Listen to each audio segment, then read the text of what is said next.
Alasan terluka. Bab 724. Perkataan yang pernah dikatakan oleh tetua kepadanya ternyata memiliki kegunaan untuknya. Perkataan tersebut selalu dia ingat di dalam hati. Begitu banyak perkataan dari mereka yang bisa digunakan dalam kehidupan. Seperti pamannya yang sebagai master psikologi.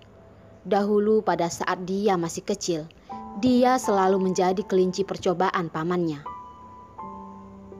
Dalam jangka waktu yang lama, kebanyakan dia melihat hati orang sebanyak 80-90%, meskipun sering tidak tepat. Orila menelpon Sebastian. Meskipun dia merasa tidak puas kepada orang itu, tetapi sekarang hanya dia yang bisa membantunya mendapatkan sesuatu untuk mendukung kakaknya. Demi abang Hanselnya, jangankan hanya untuk menelpon Sebastian. Jika menyuruhnya untuk masuk ke dalam wadah yang panas, dia pun akan melakukannya tanpa perlawanan.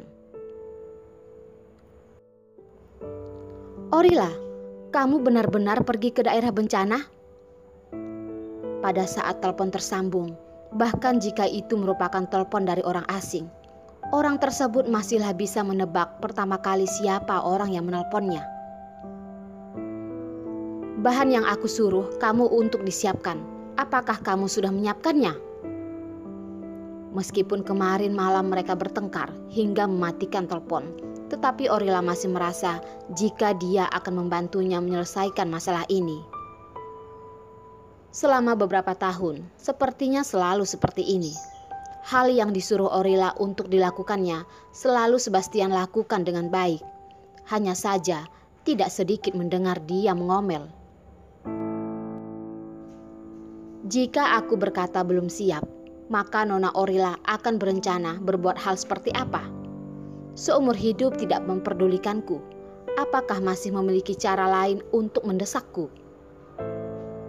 Nada bicara Sebastian selalu saja tidak terburu-buru dan tenang. Terutama pada saat Orila merasa sangat terburu-buru. Mendengarkan nada bicaranya benar-benar berharap jika dia bisa mengalahkannya. Sebenarnya sudah dipersiapkan atau belum? Daerah bencana sangat kekurangan air, tenda, serta baju hangat dan barang lainnya. Langit sudah menurunkan hujan kecil. Warna langit semakin menggelap. Jika bahan itu masih juga tidak sampai, maka begitu banyak orang akan merasa kedinginan. Maka dari itu hati Orila merasa sangat panik. 10 helikopter sudah mengantarkannya. Melihat waktu seharusnya sudah sampai. Suara Sebastian belum mereda. Di atas langit sudah terdengar suara beberapa helikopter. Model helikopter tersebut tidaklah sama dengan model helikopter tentara. Orila menghitungnya. Semuanya berjumlah 10, tidak kurang dan tidak lebih. Seharusnya merupakan helikopter yang dipersiapkan oleh Sebastian. Mendengar suara helikopter yang sepertinya sudah datang, kamu baik-baik menjaga dirimu sendiri. Baik-baik membantu abang Hanselmu. Tidak usah mengatakan terima kasih kepadaku. Karena mau bagaimanapun, barang ini diberikan oleh perusahaan Esses, bukan diberikan oleh Sebastian. Suara Sebastian terdengar dari telepon. Terima kasih, dua kata ini ingin diucapkan. Tetapi Orila kembali menarik ucapannya. Sudahlah, bukankah Sebastian menyuruhnya untuk tidak berterima kasih? Jadi untuk apa dia mengatakan lagi kata terima kasih?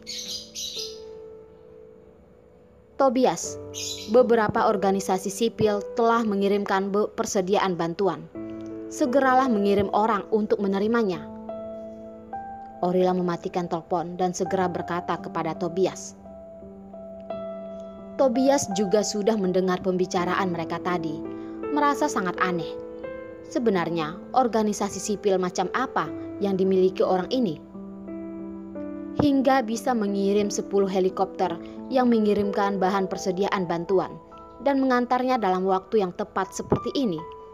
Benar-benar menolong mereka di saat keadaan yang mendesak. Babi imut, Apa nama organisasi yang kamu katakan? Tobias ingin mengetahuinya. Setelah penyelamatan selesai, dia akan kembali dan memberikan hadiah untuk mempromosikannya. Mendorong organisasi sipil setempat untuk melakukan lebih banyak hal baik dan bermanfaat bagi negara dan rakyat. Orila tersenyum manis. Tobias, apakah Anda benar-benar ingin mengetahuinya? Tobias menganggukkan kepalanya. Ya, tentu saja. Orila menggunakan kesempatan ini dan berkata, maka beritahukan satu hal terlebih dahulu kepadaku. Tobias menjawab, hal apa? Bagaimana bisa presiden mendapatkan luka di bahunya? Semua hal mengenai Abang Hanselnya akan selalu dia ingat di hatinya, tidak akan pernah dia lupakan. Disebabkan oleh gempa susulan terbesar hari ini. Hal seperti ini merupakan hal yang sangat mulia. Tobias berpikir untuk tidak memiliki alasan untuk menutupinya dan berbicara sesuai kenyataan. Bagaimana terjadinya? Mendengar gempa susulan, hati Orila merasa sedikit terkejut. Pada saat itu dia merasakannya sendiri dan dia tahu seberapa menakutkannya hal tersebut. Hari ini, pada saat gempa susulan datang, Tuan Presiden dan beberapa tentara sedang menolong seseorang yang tertimpa reruntuhan. Siapa yang tahu pada saat itu, gempa susulan tiba-tiba datang. Dalam sekejap mata, mengguncangkan gunung. Dalam sekejap mata, terdapat sebuah batu yang ingin menimpa seorang laki-laki muda yang sedang tertimpa masalah. Dan pada saat itu, Tuan Presiden menggunakan badannya sendiri untuk menghentikan bahaya tersebut. Mengingat kembali situasi pada saat itu, wajah Tobias seketika memucat. Benar-benar sangat berbahaya.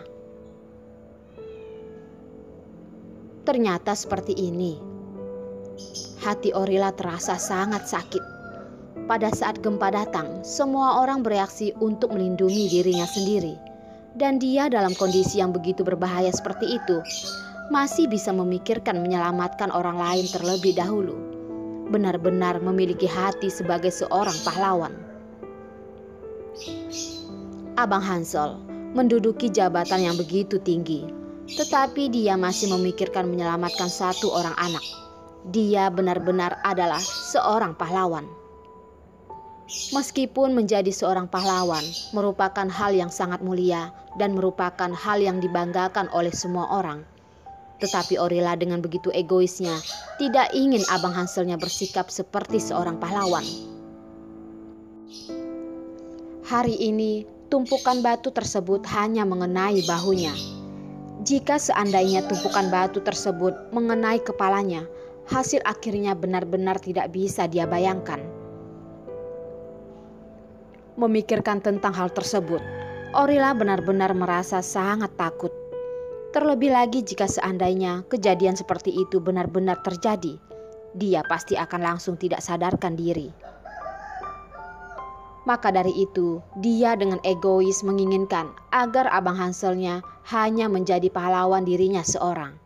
Hanya menjadi pahlawan dari dirinya sendiri, tidak memperdulikan orang lain. Tetapi Abang Hansel bukan hanya miliknya sendiri, dia milik negaranya, milik ratusan juta warganya.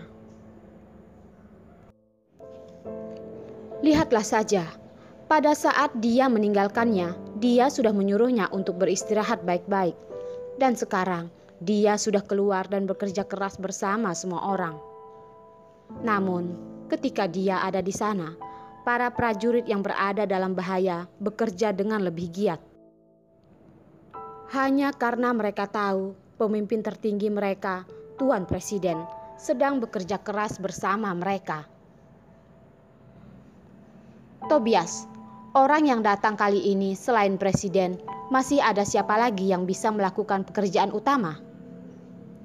Orila membalikkan wajahnya dan bertanya kepada Tobias. Babi imut, Kamu masih belum memberitahu aku siapa nama organisasi sipil tersebut. Tobias terus memikirkan 10 helikopter yang melayang di atas langit tadi. Hal ini sebenarnya aku juga tidak mengetahuinya. Tobias, tidak peduli barang tersebut siapa yang mengirimkannya. Lebih baik kalian cepat menyimpannya. Malam ini kita tidak boleh membiarkan mereka semua merasa kedinginan. Kamu harus ingat satu hal, luka di bahu presiden, kamu harus menyuruhnya beristirahat. Sudahlah, lupakan saja, biar aku saja yang pergi melihatnya. Pria itu benar-benar membuat orang tidak bisa berhenti merasa khawatir.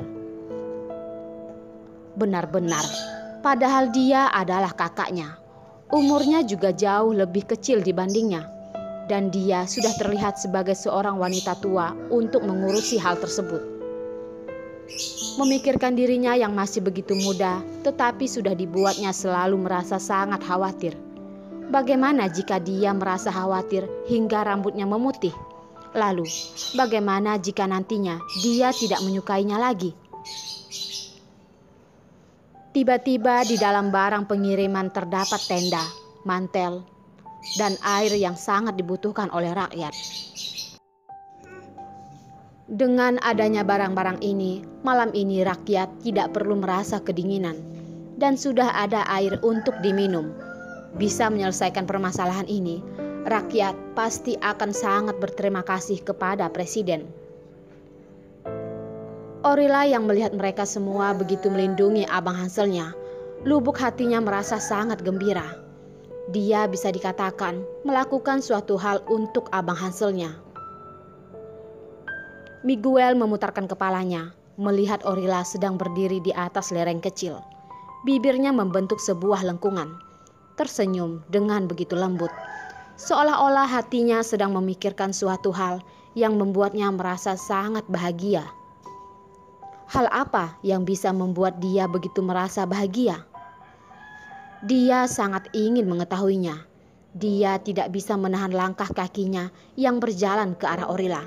Berjalan hingga ke sisinya dan bertanya, "Sedang memikirkan hal apa?" "Sedang memikirkan Abang Hanselku." Orila tersenyum. Matanya bersinar layaknya sebuah bintang.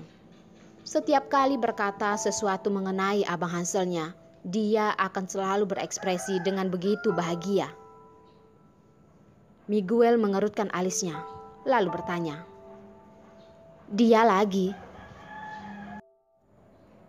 "Tentu saja aku menyukainya. Maka dari itu aku memikirkan dia setiap waktu.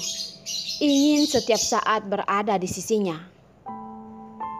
Jelas-jelas mengetahui jika pria di hadapannya adalah Abang Hanselnya. Orila masih saja memberitahu secara terang-terangan."